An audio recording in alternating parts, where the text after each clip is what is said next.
Okay, we're recording. Hi, Brittany Quinones from the University of Richmond. Welcome back to the 2016 Skype sessions. And we Awesome. have two people with us, a parent and a student, and the other student left. She had softball practice. Because she had softball, so while we were waiting, I was.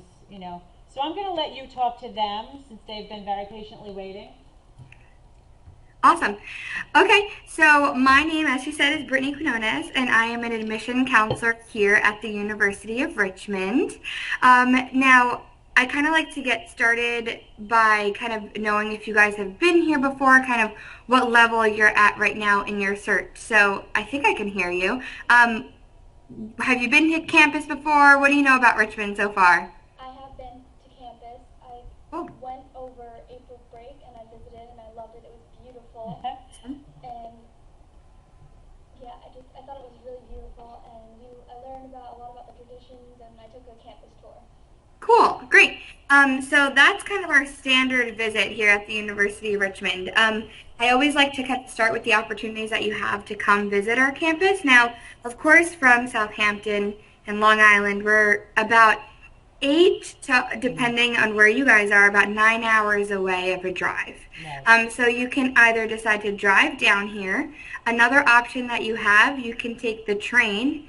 Once you jump on, you can get Amtrak right in Penn Station and take it all the way down to Richmond, and that's just 10 minutes away from campus. Or we have the airport about 30 minutes away. So there's a few different ways that you can access the university, but generally driving, it's around 9 hours from you all.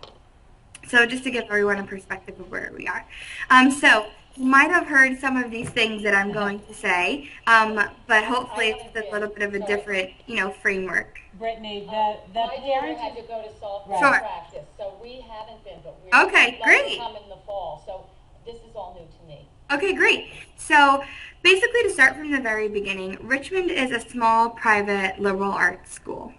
So when we say small, we mean 3,000 undergraduate students. So that is the size of our campus. Once you actually come to visit, you'll see that it looks a lot larger. So we have a lot of amazing resources here that we have to offer just the few number of students that we have. So one thing that you're going to find as a general theme at the university is really a small campus community feeling, but with big opportunity and lots of resources to offer its students. So another really important feature of the university, especially academically, is our classroom discussions. So we have around 16 students on average per classroom, within about 8-to-1 student-teacher faculty ratio. So faculty-student ratio. All right. So that allows us to really engage in discussions in the classroom, not only to get to know your faculty members on a one-on-one level, but to also know the other students in your classroom. So Richmond is the kind of place where your faculty members are going to be there and professors are going to be there with their doors open for you to come and asking questions.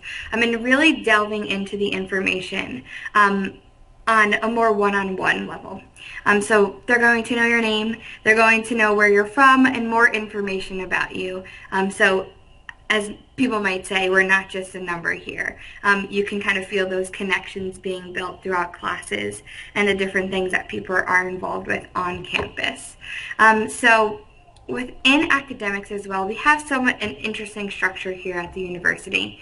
So we have 5 schools that are all under the University of Richmond umbrella. So we have the Robbins School of Business, we have the Jepson School of Leadership Studies, then we have the School of Arts and Sciences, School of Professional Continuing Studies, and the T.C. Williams School of Law. So all of those 5 features really make up that liberal arts atmosphere at the university, where you can use resources from each of those 5 schools to really develop your education here at the University of Richmond. So something that I always mention to students who I'm guessing are juniors, correct, right? So at this point, you're thinking of how you're going to apply to different schools and how exactly is it going to work for you through the application process and if you decide to come here. The different thing about Richmond is that when you're applying, you're just applying to our university as a whole.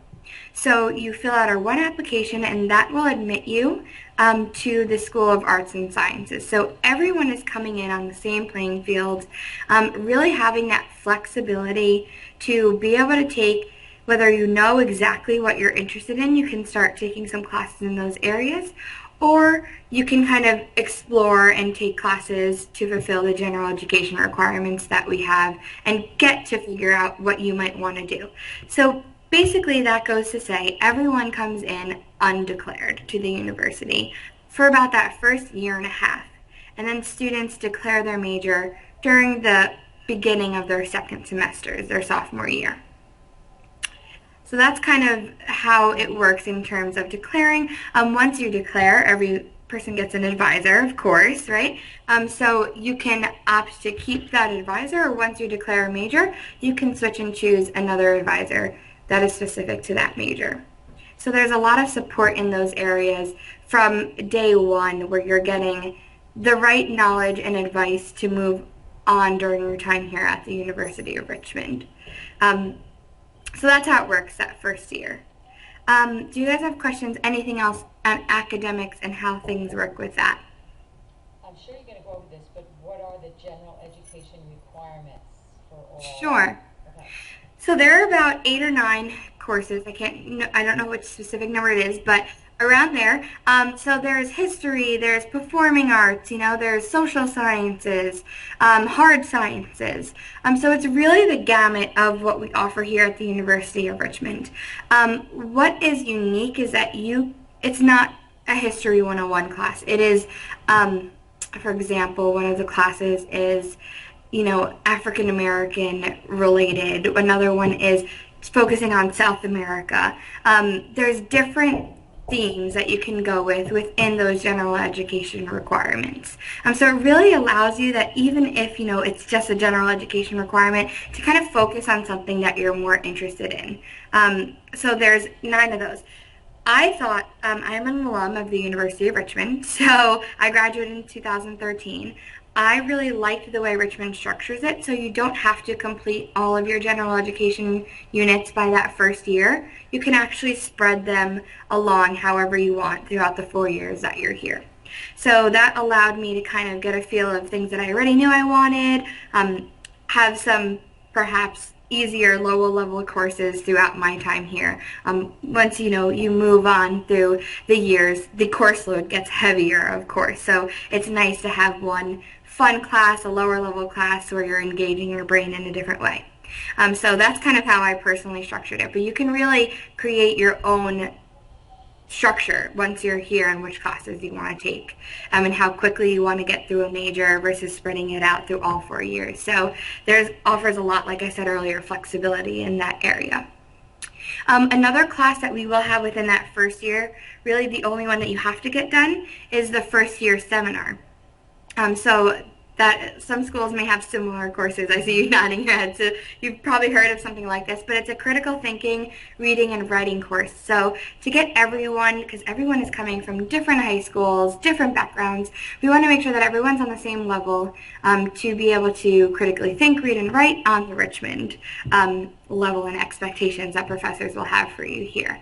So similar to those general education requirements, there are 50 different topics for you to choose from those first year seminars, for you to really kind of get a jump start in an area that you might enjoy and get a feel for what that's like in the classroom. Awesome. Let's see. So what else is important here at the university? I will say that the only thing in terms of academics or 2 things to note, is the leadership school. If you look into that, the Jepson School of Leadership Studies is the only school that you're going to have to apply to formally declare that major or minor. So that's the only application that happens in your sophomore year. And then the business school is also very different from what I've heard from others. You actually don't have to apply when you're declaring your major within the business school. So what you have to do is fulfill certain prerequisite requirements. There's an econ class, there's a calc class, and there's another class, mathematics course that you'll have to take as well. I believe accounting, to fulfill those requirements. So you have to maintain a certain GPA to fill those requirements, and then you're able to declare within the business school. So as I mentioned, the top three for undergrads are School of Arts and Sciences, Jepson School of Leadership, and Business. So those are the three different areas. And I will say 70% of our students declare a major within the School of Arts and Sciences. So double majoring is also really popular here because, as I mentioned, the flexibility that you have earlier to kind of pick and choose on how your schedule works, that definitely shows itself when our students are coming out with about 55% of them are double majoring. So the university really makes that an accessible opportunity for students. And I myself had that experience too. So it was great to know that you come out with two different expertises. Let's see. In terms of, we're very well known for undergraduate research as well. Many of our students are completing either research or internships before they leave the university, even if it's not required by their major. It's just, I think we've developed a culture of, getting yourself an experience that is really useful throughout your summers and throughout your time here at the university to make you more competitive, whether you're looking for jobs, grad school opportunities, community service opportunities after you leave the University of Richmond.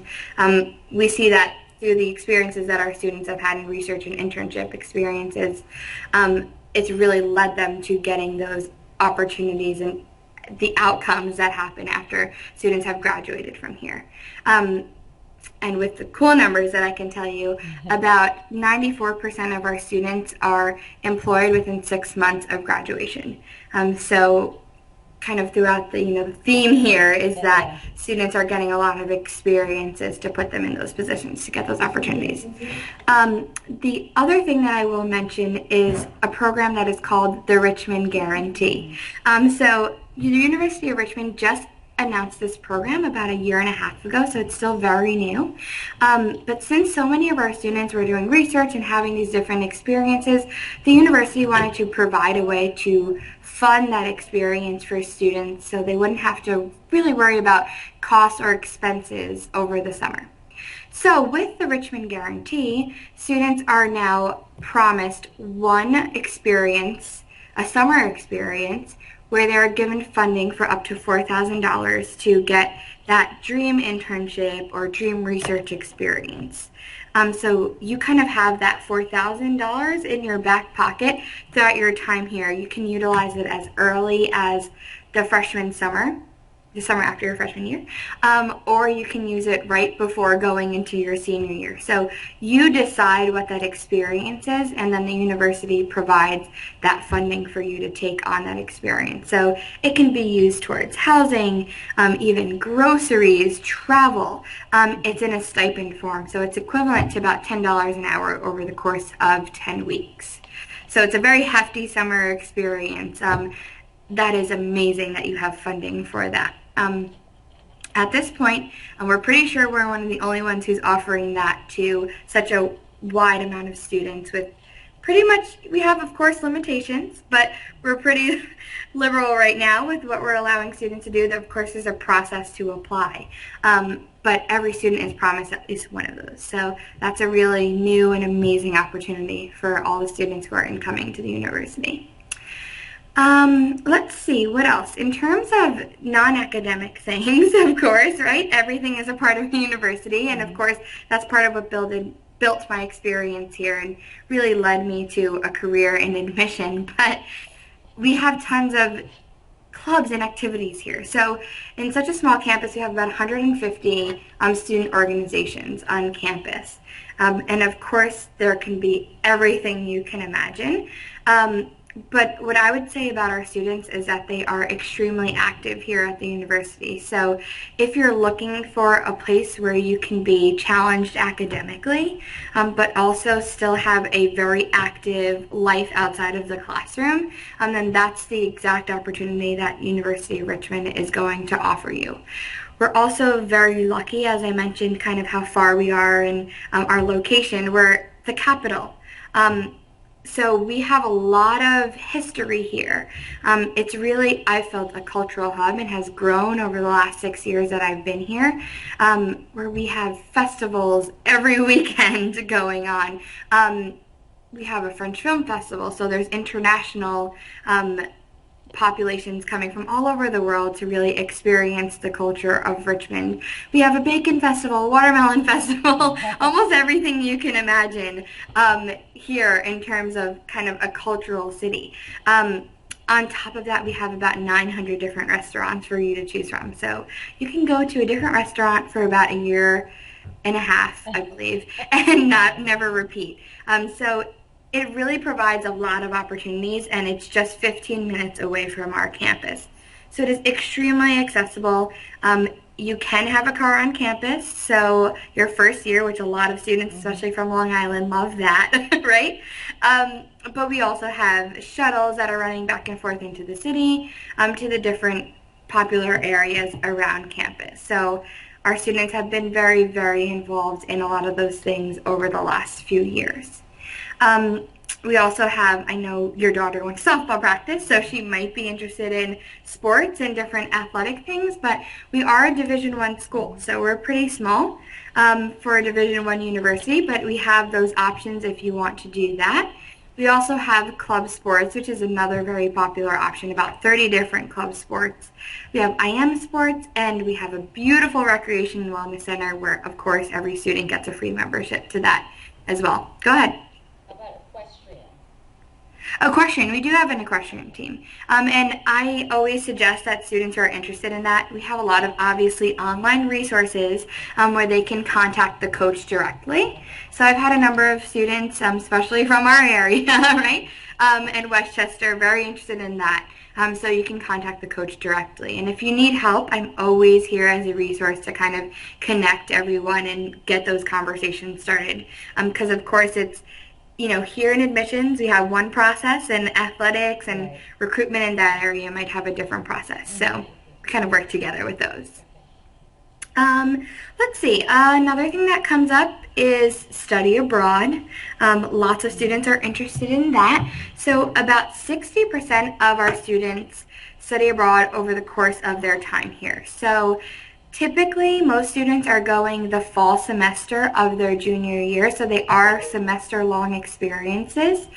We are partnered with about 70 different programs in about 30 different countries. So what that means for Richmond, that we've partnered with those programs, is that once you go to those programs, there's already, you know, a connection there where those universities know about the University of Richmond, have had students going there for the past few years. But most importantly, on the financial side, all of your packages, so whatever you are getting or paying to go to the University of Richmond is going to transfer right over to that program abroad. And that goes similarly with academic credits as well. So we've already established relationships for those programs and those credits to, you know, go back and forth so that you're on track. When you come back from abroad, you have everything that you need in order to, of course, graduate that next year. So typically it is the fall semester, full fall semester, or there's other summer experiences, there's week-long experiences. So we have advisors that will sit down and really walk you through the process. And I will say, just as a former student, I mentioned our regular academic advisors. They will also work with you from day one to kind of structure your schedule and make sure that if study abroad is something that you absolutely want to do, that they find a way to fit that around your academic pursuits. But again, there's study abroad advisors that work more specifically and know more details about each program because there's a lot to choose from, and obviously we've developed a culture that a lot of our students are going back and forth. And on top of that, on the other hand, we have about a 10%, and it's growing, international student population here on campus. So those students are similar to when we study abroad. They're perhaps here for the semester, maybe here for the whole year, but you're always getting that kind of global perspective and your campus around the classroom, different activities that you're involved in as well.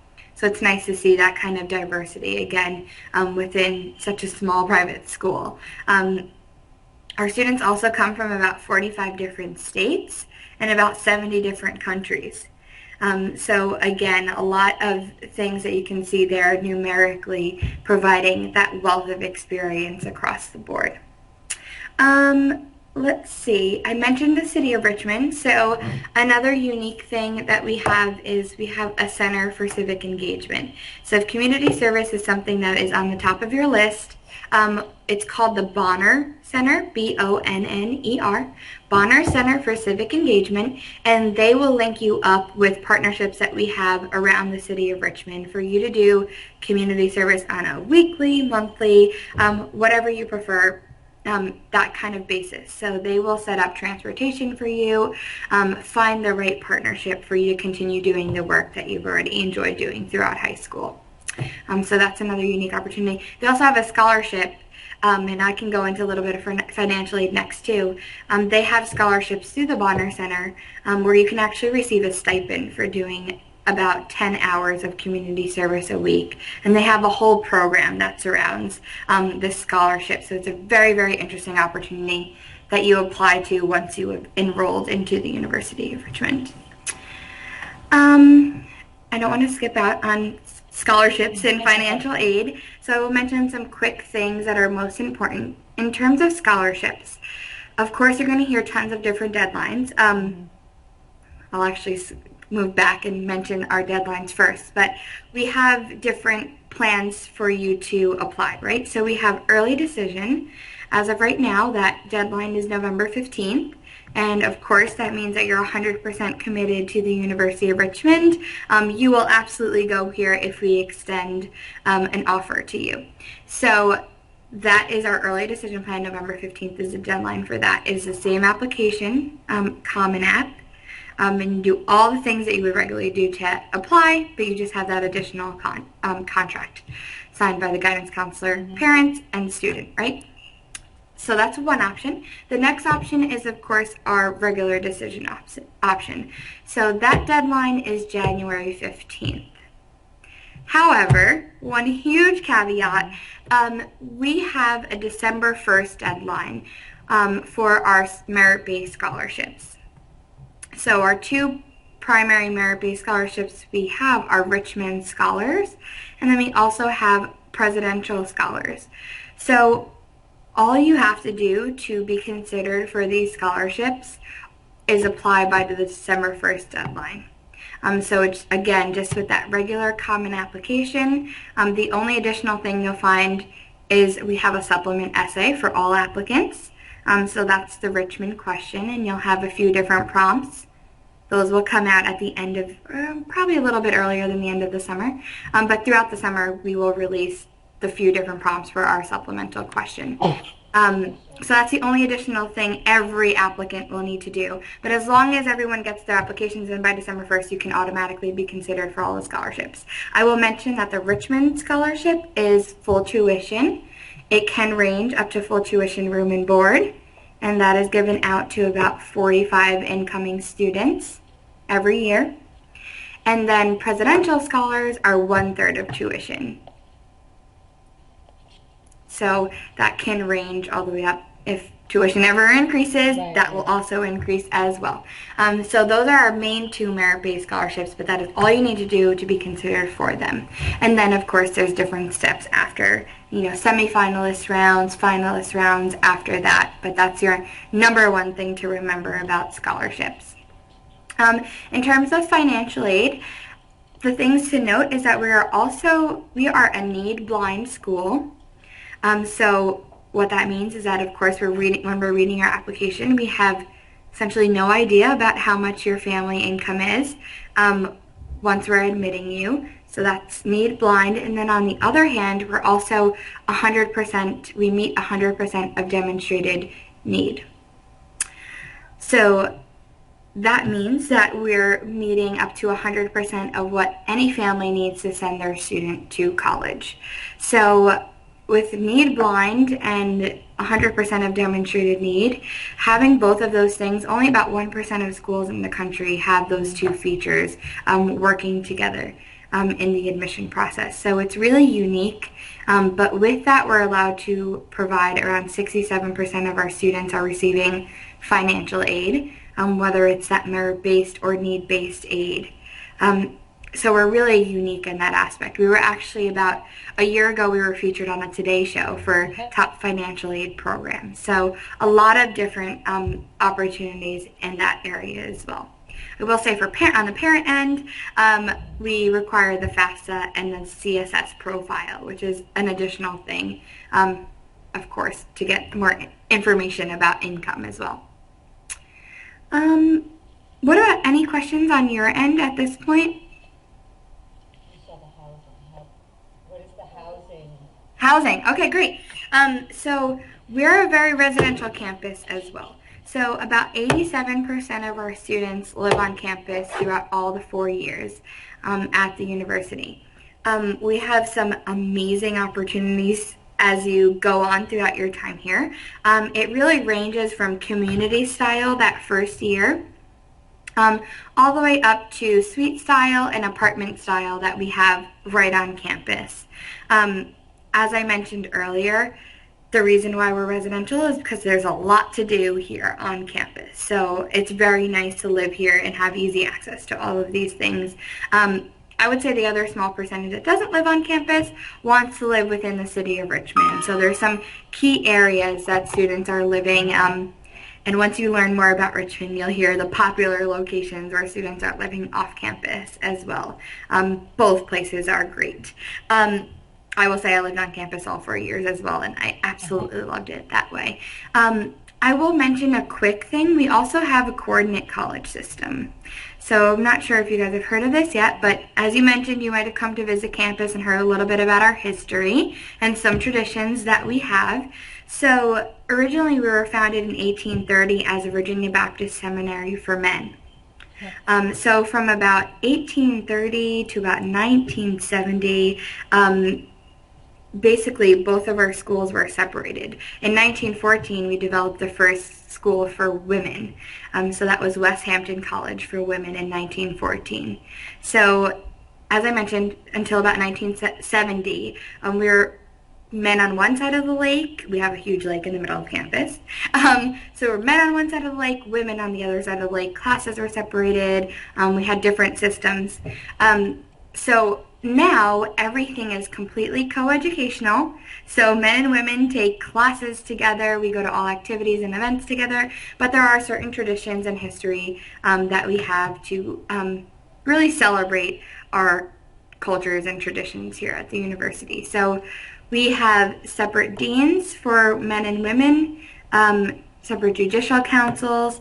However, we also have student governments for men and women. So it does really provide a lot more support and resources, but also additional leadership opportunities if students are interested in doing things like student government or on our council, anything like that.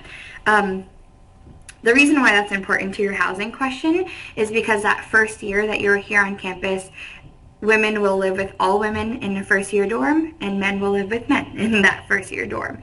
So that first year it's separated by gender, and then after that you have different suite style options where it can turn into more co-ed living opportunities. So there's a freshman area for women and a freshman area for men. Yeah, and they're not, it's a lot more cohesive than it used to be. So even on both sides of campus, there are, both genders on both sides. So it's kind of an interesting structure. I believe we're one of the few schools with that kind of coordinate college system left, but it is very unique and interesting in different ways. So you kind of learn a lot more about it once you're a student and get the real experience here. Anything else in terms of anything, any questions that you might have? Greek life, okay. So in terms of Greek life, around 53% of our students are involved in Greek life. So that's an overall number. So we have national sororities and fraternities on campus. I believe there's about, numbers are always changing, but there's about 7 sororities and about 6 or so fraternities as well. The different thing about the University of Richmond is that we actually don't have housing for sororities or fraternities, and additionally there's really, so in terms of not having housing, we have actually meeting spaces for the sororities and fraternities. So there are different areas where they can host their chapter meetings, host special events like that. But I will say, especially from an alumni standpoint, it's much more inclusive in that way. So you can, if you're not necessarily in a sorority or fraternity, you can still attend some of their events. And then outside of that, we also do second semester recruitment. So everyone gets here their first semester, goes through orientation, has a full semester here, and then second semester you go through recruitment at the beginning. So 2 different things that are unique about our Greek life system here. Let me see, what else am I missing? Talk a little bit about the academic profile of a student? Yes, yes. Absolutely.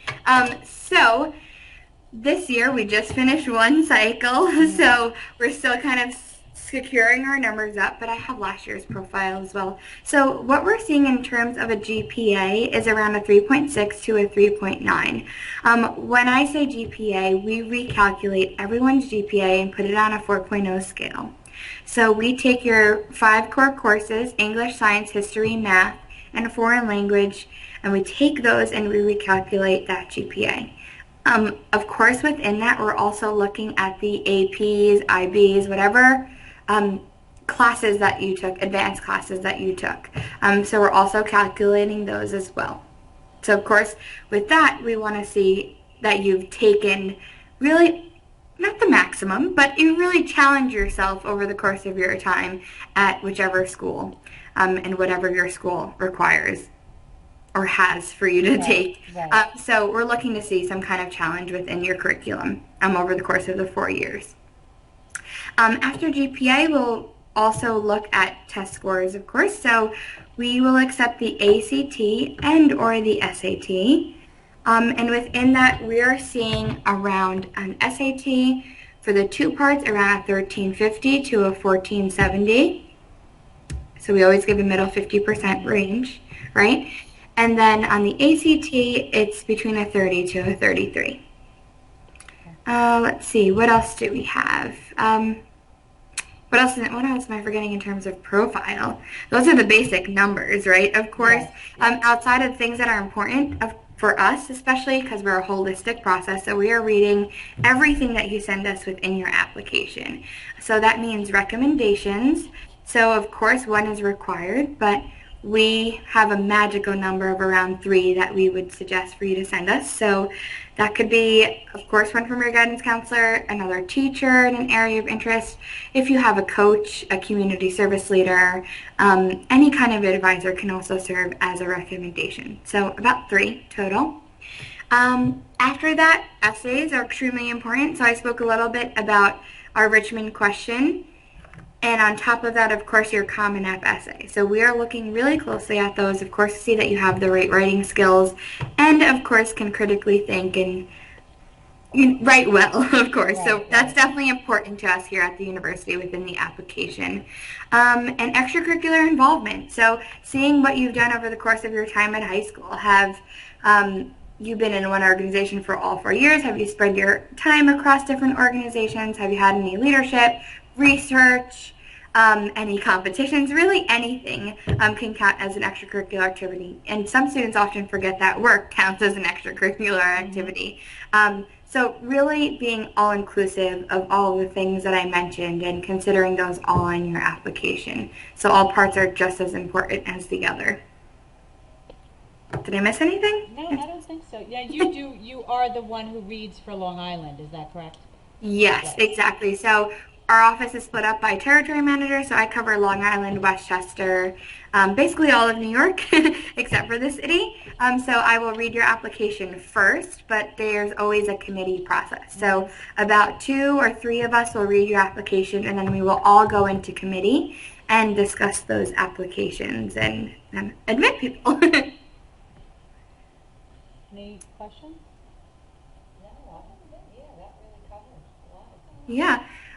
I think that's basically it. As I mentioned, we have tons of visits here over the summer and throughout the year. We have basically 2 visits a day anytime you want to come and visit. I will actually just mention one thing. I know you have a question as well.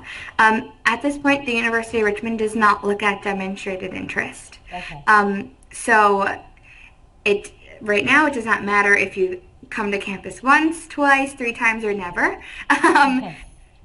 Basically, we are looking at really the strongest applicants purely based on your application. So we're not looking at those different factors in terms of demonstrated interest. So that's just something to note as you just continue throughout your application process.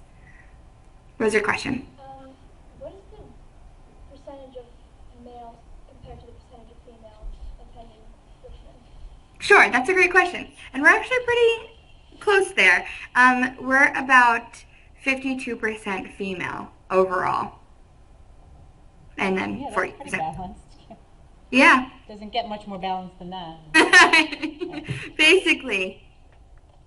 And from last year, I was just looking at last year, you Sure. are pretty diverse. You have, last year you said you had maybe 15% from Virginia, 20 to 25% students of color. Yep.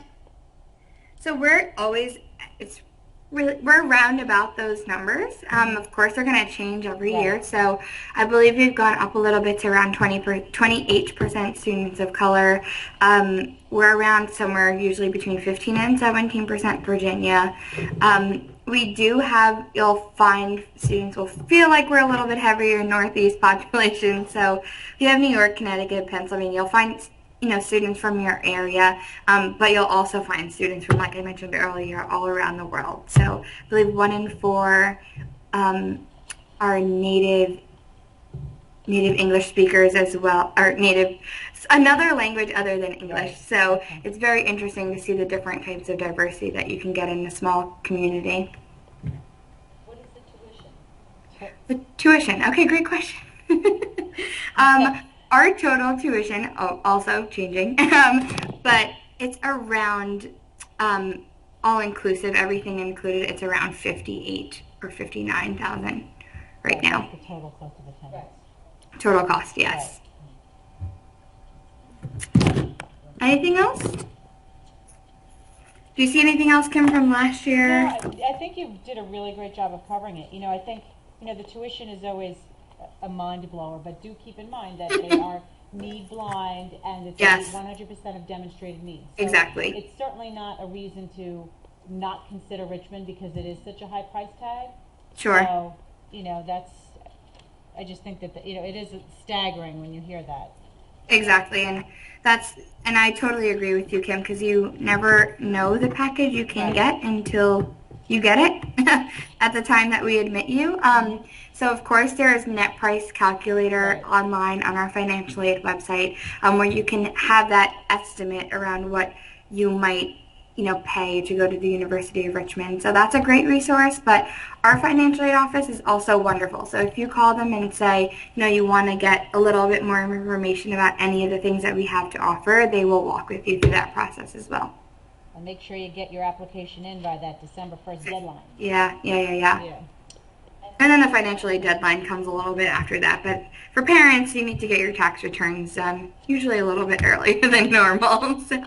Brittany, are you willing to share your contact information for people? Oh, absolutely. So obviously our information is on the website, but my email is Brittany, BRITTNEY